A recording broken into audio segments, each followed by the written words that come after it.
बीडच्या आरोपींना मोक्का लावा, बिनभाड्याच्या खोली ठेवा यांचा तेरे नाममधील सन्मान झाला पाहिजे. सरपंच आंदोलनातून सुरेश धसांचा आसूड. संतोष देशमुखचा गुन्हा काय होता? गावातील एक दलित वॉचमॅनला मारहाण होताना तो रोकायला गेला.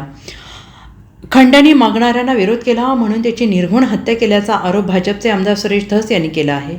संतोष देशमुखच्या मारेकऱ्यांना मोक्का लावा, त्यांना बिनभाड्याच्या खोलीत ठेवा अशी मागणी त्यांनी केली आहे. या आरोपींना त्यांच्या नातेवाईकांना आणि मित्रमंडळींना भेटू देऊ नका. त्यांची तेरेनाममधील सलमान खानसारखी अवस्था झाली पाहिजे असा टोला सुरेश धस यांनी लगावला आहे. मुंबईतील सरपंच आंदोलनात सुरेश धस हे बोलत होते. गावासाठी चांगलं काम करणाऱ्या संतोष देशमुखची हत्या झाली. तो पुढे जाऊन जिल्हा परिषद सदस्यही झाला असता, पण त्याची निर्घृण हत्या केल्यामुळे कोणताही सरपंच समाजसेवेचं काम करण्यासाठी पुढे येणार नाही. त्यामुळे सगळ्यांनी मिळून सरपंच संतोष देशमुखच्या कुटुंबियांना न्याय मिळेल याची काळजी घ्यायला हवी असं आवाहन आमदार सुरेश धस यांनी केलेलं आहे. काही काळ गेल्यानंतर काही गोष्टी विसरल्या जातात, पण कितीही काळ गेला तरी संतोष देशमुखला विसरलं जाऊ शकतं. पण तसं करू नका. शेवटपर्यंत ही गोष्ट मनात ठेवा. देशमुख कुटुंबियांना कायम पाठिंबा द्या असं आवाहन सुरेश धस यांनी केलेलं आहे. सुरेश धस म्हणाले, या प्रकरणात उज्ज्वल निकम यांना केस कशी मिळेल यासाठी मी प्रयत्न करतोय. त्यांना बिनभाड्याच्या खोलीत ठेवलं पाहिजे. जवळचे नातेवाईक मित्रमंडळ यांना कोणालाही त्यांना भेटता आलं नकोय आणि त्यांना एकटं पाडू द्या. त्यांची तेरेनाम चित्रपटातील सलमान खानसारखी अवस्था झाली पाहिजे. हे सगळे खुळे झाले पाहिजेत. आणि आता एक एक गोष्ट पुढे यायला लागली. मी तर त्या अगोदरच सांगितलं, त्याच्या मारहाणीचं चित्रीकरण केलंय, व्हिडिओ कॉल केलाय आणि दुसऱ्याला दाखवलं. बघा ह्याला कसं मारतोय आम्ही. तो विवळतोय, ओरडतोय आणि पाण्यासाठी भीक मागतोय. आणि तो काय म्हणत होता, बाबा मी कोणाचंच नाव सांगणार नाही, माझ्या गावाला नाव सांगणार, आता बस करा, मारू नका.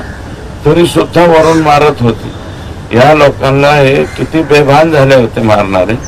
आणि या लोकांचे जे आका आहेत यांना जे सांभाळणारे हे 100% हे 302 मध्ये येणारच आहेत.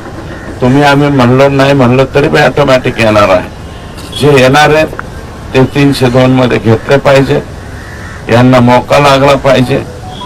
आणि 10 लाख रुपयाची माननीय मुख्यमंत्र्यांनी, मी तुमच्या सर्वांच्या समोर माननीय मुख्यमंत्र्यांचा आभार मानणार आहे की जे जे सभागृहामध्ये मी जेवढ्या मागण्या केल्या तेवढ्याच्या तेवढ्या मागण्या या राज्याच्या मुख्यमंत्र्यांनी मंजूर केल्या.